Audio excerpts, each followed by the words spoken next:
سبحانہ وتعالی فی کلامہ المجید و محکم خطابہ الحمید و قولہ الحق بسم اللہ الرحمن الرحیم فآمنوا باللہ و رسولہ والنور الذی انزلنا صدق اللہ العلی العظیم۔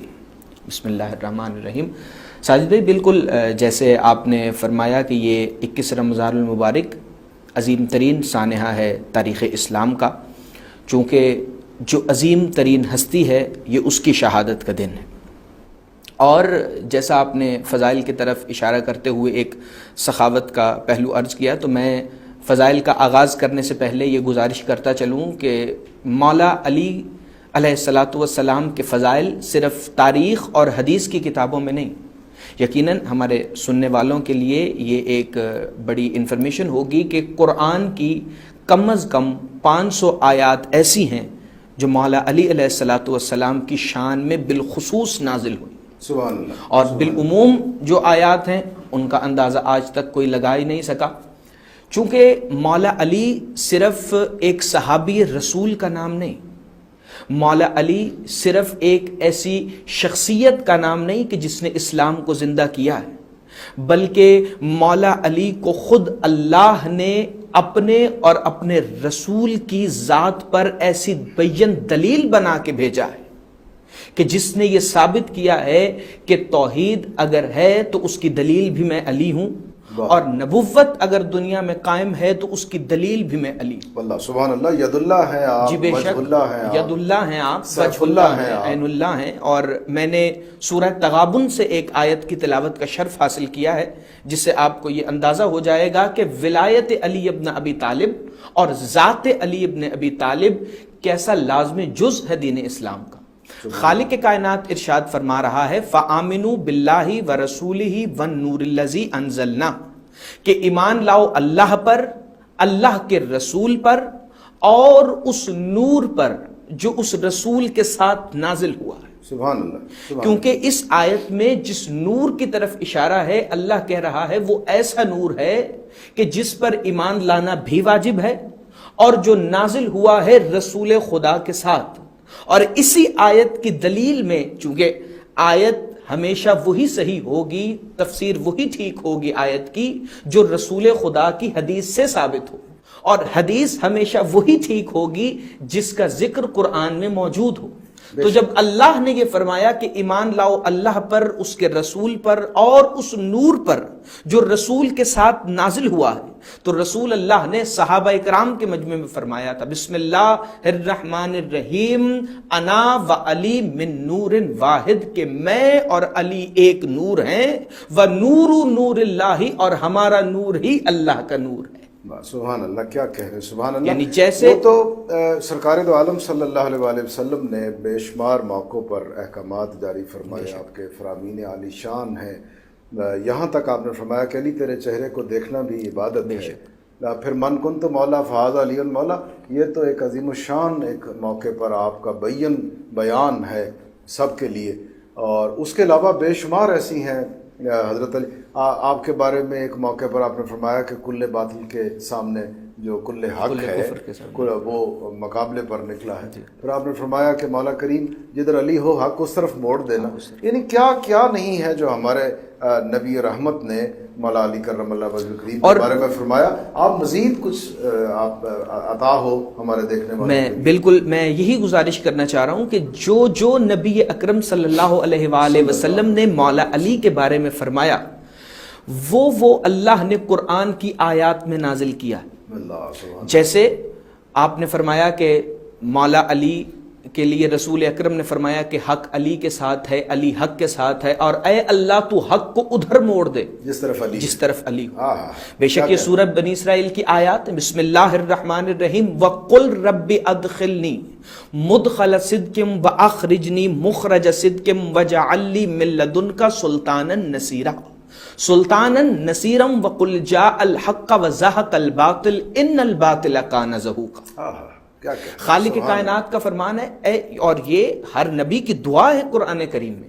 اسی طرح ہمارے نبی اکرم کی یہ دعا سورہ بنی اسرائیل میں موجود ہے کہ اے حبیب کہہ دو کہ میں جہاں جاؤں صدق کے ساتھ جاؤں، سچا ہو کے جاؤں، اور جہاں سے نکلوں سچا ہو کے نکلوں، اور اس کے لیے وَجَعَلْ لِي مِن لَّدُنْكَ سُلْطَانًا نَصِيرًا، مجھے ایک بہترین مددگار عطا فرما۔ اور جب وہ بہترین مددگار عطا ہوگا تو پھر ہوگا کیا؟ اس سے اگلی آیت میں فرمایا وَقُلْ جَاءَ الْحَقُّ وَزَهَقَ الْبَاطِلُ إِنَّ الْبَاطِلَ كَانَ زَهُوقًا۔ وہ سلطان نصیر یعنی علی امیر المومنین جب رسول اللہ کو عطا ہو جائیں گے تو ہوگا یہ کہ حق آ جائے گا، باطل بھاگ جائے گا، اور باطل کی قسمت میں یقیناً بھاگ جانا ہے۔ اسی طرح اللہ نے قرآن میں اپنے رسول سے کہا، وَيَقُولُ، سورہ رعد ہے، بسم اللہ الرحمن الرحیم، وَيَقُولُ الَّذِينَ كَفَرُوا لَسْتَ مُرْسَلًا قُلْ كَفَى بِاللَّهِ شَهِيدًا بَيْنِي وَبَيْنَكُمْ وَمَنْ عِندَهُ عِلْمُ الْكِتَابِ۔ اے حبیب، جب یہ کافر تمہیں رسول ماننے سے انکار کر دیں تو انہیں کہہ دو کہ ایک تمہاری رسالت کا اللہ گواہ کافی ہے، اور دوسرا وہ جو کل کتاب کا عالم ہے۔ کاش کہ لوگوں نے قرآن کریم کو سمجھا ہوتا تو آج کبھی امیر المومنین کی ذات پر ایمان لانے سے پہلے لوگوں کو یہ سوچنا ہی نہ پڑتا کہ ہم علی کو مانیں یا نہ مانیں۔ جب اللہ نے، اور میں اسی آیت کی تفصیل میں تھوڑی سی دو باتیں اگر آپ اجازت دیں تو اور کروں گا تاکہ آپ کو پتہ چل جائے کہ اس آیت کا مقصد کیا ہے، پھر اس کے بعد یقیناً ہم حدیث کی روشنی میں بھی کچھ فضائل پڑھیں گے۔ جب اللہ نے یہ فرمایا نا کہ رسالت کے دو گواہ ہیں، ایک اللہ گواہ ہے اور ایک وہ جو کل کتاب کا عالم ہے، تو ایک شخص امیر المومنین کی خدمت میں حاضر ہوا اور کہنے لگا، یا علی، قرآن میں آپ کی جو سب سے بڑی فضیلت بیان ہوئی ہے وہ کون سی ہے؟ اور میں اپنے سننے والوں کے لیے، خصوصاً بچوں اور نوجوان دوستوں کے لیے یہ بتانا چاہتا ہوں کہ مولا علی نے فرمایا، اے پوچھنے والے، تو بتا کہ تجھے کیا لگتا ہے قرآن میں میری سب سے بڑی فضیلت کون سی؟ تو وہ کہنے لگا، یا علی، میں نے رسول خدا سے سنا ہے کہ رسول خدا نے فرمایا کہ بسم اللہ سے قرآن شروع ہو رہا ہے، اور نقطہ بائے بسم اللہ آپ علی ابن ابی طالب۔ کیا کہنے، سبحان اللہ۔ مولا علی نے فرمایا، بے شک یہ میری فضیلت ہے لیکن سب سے بڑی فضیلت نہیں۔ سبحان اللہ، یعنی آغاز قرآن بسم اللہ سے ہے اور نقطہ بائے بسم اللہ علی ہے۔ مولا علی فرماتے یہ میری فضیلت ہے لیکن سب سے بڑی نہیں۔ کہا، یا علی، پھر رسول خدا نے یہ بھی فرمایا ہے کہ الحمد میں جس صراط مستقیم کا ذکر ہے وہ اشارہ علی ابن ابی طالب کے رستے کی طرف ہے، کیا یہ آپ کی سب سے بڑی فضیلت ہے؟ کہا، ہاں، یہ میری سب سے بڑی فضیلت نہیں ہے لیکن میری فضیلت ہے۔ کہا، یا علی، پھر الف لام میم ذالک الکتاب لا ریب فیہ میں جو الف لام میم کہہ کے اللہ قسم کھا رہا ہے، رسول خدا نے فرمایا یہ قسم آل محمد کی ہے، تو یہ آپ کے بچوں کی قسم کیا آپ کی سب سے بڑی فضیلت ہے؟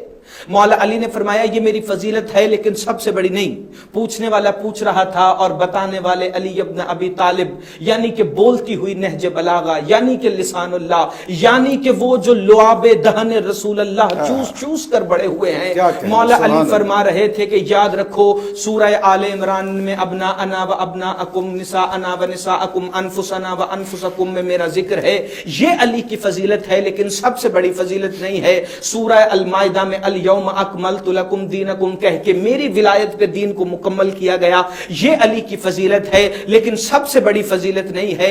وابتغوا الیہ الوسیلہ کہہ کے مجھے اللہ تک جانے کا وسیلہ کہا گیا، یہ بھی میری فضیلت ہے لیکن سب سے بڑی فضیلت نہیں ہے۔ سورہ یاسین میں مجھے امام مبین کہا گیا ہے، یہ بھی علی کی فضیلت ہے لیکن سب سے بڑی فضیلت نہیں ہے۔ والسماء ذات البروج میں میرا ذکر کیا گیا ہے، یہ بھی علی کی فضیلت ہے لیکن سب سے بڑی فضیلت نہیں ہے۔ نبأ العظیم کہہ کے مجھے پکارا گیا ہے سورہ نبا میں، یہ بھی علی کا فضائل ہے لیکن سب سے بڑا فضائل نہیں ہے۔ سورہ والنازعات میں مدبر الامور کہہ کے اللہ نے میرا ذکر کیا ہے، یہ بھی مجھ علی کی فضیلت ہے لیکن سب سے بڑی فضیلت نہیں ہے۔ اذا الشمس کورت میں میرے اختیارات ہیں، یہ بھی میری فضیلت ہے لیکن سب سے بڑی فضیلت نہیں ہے۔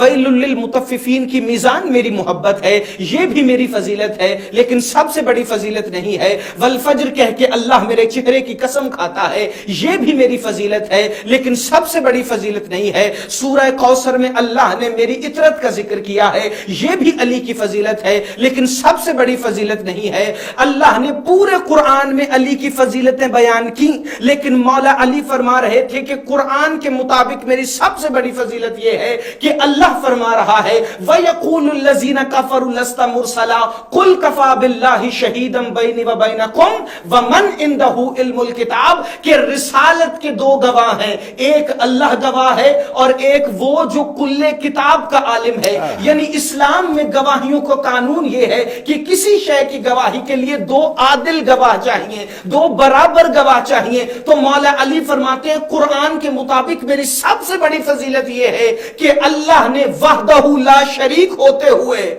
رسالت کی گواہی میں عادل گواہ کے طور پر مجھے اپنے برابر رکھا ہے۔ سبحان اللہ، سبحان اللہ۔ حضرت یہ